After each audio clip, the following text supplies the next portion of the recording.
Okay, now we've got this car in.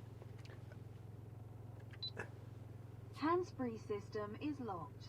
State the password to continue. Which basically means the previous owner has got the password or set a password up. We don't know what it is. 880. Incorrect password. Please try again. 8800. Incorrect password. And it's so I can't set the Bluetooth, I can't delete a mobile, I can't stream audio because the system is locked.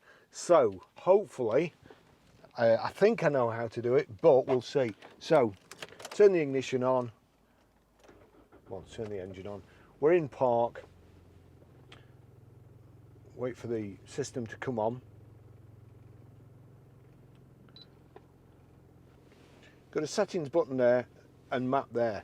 So if you click the settings button and the map and you keep them pressed, there you go, it's brought up the secret menu. And over here we've got hands-free module. Now if I go into hands-free module, you'll see there it's got error code and unlock. Now, and it also makes this awful noise, so I'm going to turn that down. So we want unlock. Unlock. Do you want to cancel lock mode? Yes. Lock mode cancelled.